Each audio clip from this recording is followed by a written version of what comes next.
Il y a une parole prophétique. hari ijambo ry'ubuhanuzi, Pas pour cette église seulement, mais pour l'église corps de Christ. ntabwo ari itorero gusa ahubwo ni itorero umubiri wa Kristo. L'Esprit dit, Umwuka wera aravuga ngo il est en train de livrer la dernière bataille ari kurwana urugamba rwa nyuma avant l'enlèvement de l'église. mbere yo kuzamurwa kw'itorero. L'Esprit est en train de livrer la dernière bataille. Umwuka ari kurwana urugamba rwa nyuma. Toute guerre est faite de beaucoup de batailles. Buri ntambara igira ibyiciro by'urugamba. L'Esprit est en train de livrer la dernière bataille Umwuka wera ari kurwana urugamba rwa nyuma, contre les forces des ténèbres arwanya imbaraga z'umwijima et préparer les saints no gutegura abera à la rencontre imminente du mu Seigneur. guhura n'umwami wabo. Et le Seigneur dit, Kandi umwami aravuga ngo pour tous ceux qui lui tournent le dos, kuri abo bose banteye umugongo, tous ceux qui ont connu ma grâce abo bose bamenye ubuntu bwanjye, et qui aujourd'hui, ils ont embrassé le monde, uyu munsi bakaba baragiye mu isi, ils ont méprisé ma grâce. basuzuguye ubuntu bwanjye. Le Seigneur dit, Umwami aravuze ngo qu'ils se souviennent bibuke de ce qui s'est passé, bibuke ibyabaye sur tous ceux qui ont été infidèles dans l'histoire, kuri abo bose batabaye abizerwa mu mateka, les habitants de Sodome et Gomorre, abaturage b'i Sodoma na Gomora, qu'ils apprennent leur sort, mwigire ku byababayeho. les habitants de l'époque de Noé, Abo mu gihe cya Nowa, qu'ils apprennent leur sort. mwigire ku byababayeho. Et le Seigneur dit, Umwami aravuga ngo apprenez mwige le sens des paroles de mon prophète Élisée, icyo ubuhanuzi bwa Elisha buvuga, ce que Élisée a dit à Géhazi. ibyo Elisha yabwiye Gehazi Lorsque Géhazi a couru après Naaman le Syrien, igihe Gehazi yirutse inyuma ya Namani w'Umusiriya, et il est allé mentir aragenda arabesha en disant à Naaman que l'homme de Dieu l'a envoyé abwira Namani ko umukozi w'Imana ari umutumye pour lui demander des vêtements et d'autres produits que Naaman avait amenés pour donner au prophète de Dieu en guise de présent pour sa guérison. kugira ngo amwake imyenda n'ibindi yari yazanye nk'ishimwe ko yakize. Il avait menti. Yarabeshe. Élisée avait prophétisé Elisha yari yahanuye gratuitement. nta kiguzi. Il avait donné l'ordre Yari yategetse au général syrien, uwo mujenerali w'Umusiriya, au chef de l'armée de la Syrie. umutware w'ingabo za Siriya, Il avait dit d'aller se laver 7 fois dans le Jourdain. aragenda aramubwira ngo genda woge inshuro 7 mu Yorodani, Et il sera guéri de sa lèpre. uzahita ukira ibibembe byawe. Mais il n'a pas accepté ses présents. Ariko ntago yigeze yakira impano yamuhaye. Et Géhazi est allé mentir. Gehazi rero ajya kubesha. Et il a reçu de cet homme Rero yakira ibivuye kuri uwo muntu des produits qu'il ramenait dans son pays. ibyo yarasubiranye iwabo. Alors Élisée dit dans verset 26, 2 Rois chapitre 5 verset 26. Abami ba kabiri igice cya 5, 26. igice cya 5:26. Mais Élisée lui dit, mon esprit n'était pas présent lorsque cet homme a quitté son char pour venir à ta rencontre. Et l'esprit dit, retenez ceci. Umwuka aravuga ngo mufate iki? Est-ce le temps de prendre de l'argent et de prendre des vêtements, puis des oliviers, des vignes, des brebis, des bœufs, des serviteurs et des servantes? Lisez à Kinyarwanda là-bas.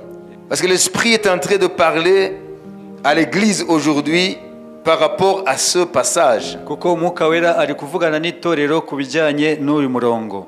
Aramubwira ati umutima wanjye ntiwajyanye nawe ubwo wa mugabo yahindukiraga akava ku igare rye akaza kumusanganira. Mbese iki gihe ni igihe cyo kwakira ifeza n'imyambaro n'inzerayo n'inzabibu n'intama n'inka n'abagaragu n'abaja? Est-ce le temps? Ese iki ni igihe? Soulignez, est-ce le temps? Muce akarongo kuri iryo jambo ngo ese iki ni igihe. Et l'esprit dit, Umwuka aravuga ngo pendant que je suis en train de mener la dernière bataille, mu gihe ndi kurwana urugamba rwa nyuma, plusieurs sont en train de tourner le dos au Seigneur. abenshi bari gutera umugongo umwami. Ils ont connu ma grâce. Bamenye ubuntu bwanjye. Ils ont goûté au don céleste. Barasogongoye ku mpano yo mu ijuru.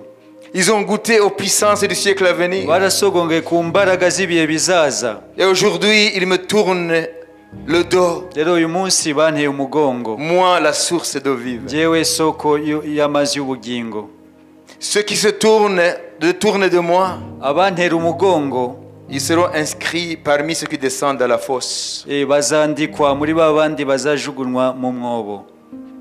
Ceux qui descendent à la fosse, ça veut dire ceux qui iront en enfer. ni ukuvuga ngo ni ba bandi bazajya mu muriro utazima.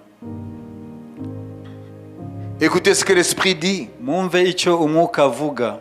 Il est en train de mener la dernière bataille. ari kurwana urugamba rwa nyuma. Bientôt la guerre prendra fin. vuba intambara izaba irangiye. Et les saints abera seront enlevés à bazazamurwa la rencontre du Seigneur. basanganire umwami. Et vivront avec lui éternellement. bazabana nawe iteka ryose. Dans la félicité, la joie éternelle. mu bwiza no mu byishimo by'iteka. Et l'Esprit dit à l'Église. umwuka arabwira itorero. L'Esprit dit à ceux qui aujourd'hui ont tourné le dos au Seigneur. umwuka arabwira abo bose bateye umwami umugongo. Le prince de la vie, le prince de la paix. umwami w'ubugingo, umwami w'amahoro. Est-ce le temps ese nicyo gihe d'abandonner le Seigneur cyo gutera umugongo umwami et de rechercher les plaisirs du monde no gushaka ibinezeza by'isi et de rechercher l'attrait du monde? no gushaka iby'isi? Est-ce le temps ese nicyo gihe de se soustraire à mon amour, cyo gutera umugongo urukundo rwanjye, se soustraire? kwivana mu rukundo rwanjye? Est-ce le temps ese nicyo gihe d'abandonner votre foi cyo kureka kwizera à laquelle est attachée une récompense éternelle, ukwizera gushingiyeho la récompense éternelle? ingororano y'iteka ryose? Est-ce le temps ese nicyo gihe d'aimer le monde cyo gukunda isi du milieu duquel je vous avais tiré? aho nabavanye? Est-ce le temps ese nicyo gihe de rechercher les gloires de ce monde? cyo gushaka ibyubahiro by'isi? Est-ce le temps ese nicyo gihe de tourner le dos à celui qui a vos voix et vos souffles dans ses mains? gutera umugongo ufite inzira zanyu n'umwuka wanyu mu kiganza cye? Je suis en train de mener la dernière bataille, dit le Seigneur. ndi kurwana urugamba rwa nyuma, ni ku mwami avuga. La guerre bientôt va prendre fin. intambara vuba iraza kurangira. Comme Géasi nk'uko gehazi n'avait pas compris atasobanukiwe les choses du royaume, iby'ubwami, les temps par lesquels il vivait, ibihe yari arimo, son maître Élisée, umutware we Elisha, Dieu par Élisée imana binyuze muri Elisha était en train de bâtir son nom au-dessus du panthéon des dieux syriens. imana yari kubaka izina ryayo hejuru y'ibigirwamana by'abasiriya. Par la guérison de ce grand homme de Syrien, binyuze mu gukira kuriya mugabo ukomeye w'umusiriya Namani, Dieu était en train de mettre à genoux les dieux syriens imana yari gupfukamisha imana z'abasiriya et révéler qu'il est le Dieu des nations, no guhishura ko ari imana y'amahanga, non pas seulement le Dieu d'Israël. ntabwo ari imana gusa ya Isirayeli. Ça se jouait à cet instant même. aho ngaho niho byari biri gukoreka. Mais cet homme était aveugle. ariko umuntu yari impumyi, Il ne voyait que les choses éphémères du monde. we yabonaga ibintu by'igihe gitoya bya muri iyi si. Aujourd'hui, uyu munsi ceux qui m'abandonnent, abantera ceux qui me umugongo tournent le dos, abantera umugongo seront inscrits bazandikwa parmi muri ba bandi les Géasi. ba Gehazi. C'est ce que l'Esprit dit à l'Église. nicyo umwuka abwira itorero. Et que celui qui a des oreilles ufite amatwi entende niyumve ce que l'Esprit dit icyo umwuka avuga aux églises. abwira amatorero. Amen. Amen. Amen.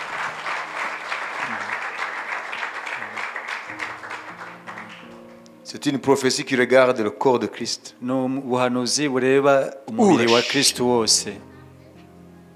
Dites, c'est pour le corps de Christ. muvuge ngo ni kubw'umubiri wa Kristo wose.